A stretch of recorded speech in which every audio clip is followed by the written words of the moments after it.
Three, two, one.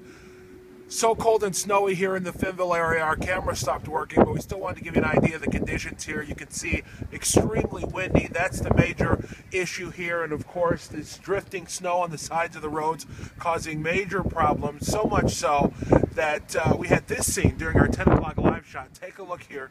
This prompted authorities to close 58th Avenue here in Allegan County because of all the drifting snow, making parts of the road reportedly impassable. Another major issue was M40. That always is when this snow gets bad. That road shut down repeatedly throughout the night because of blowing and drifting snow. Bottom line is, it is dangerous no matter where you are, so be careful if you're headed out, especially on the lakeshore. We'll, of course, keep an eye on the conditions overnight. Right now, reporting in Finnville, Leon Hendricks, 24 Hour News 8.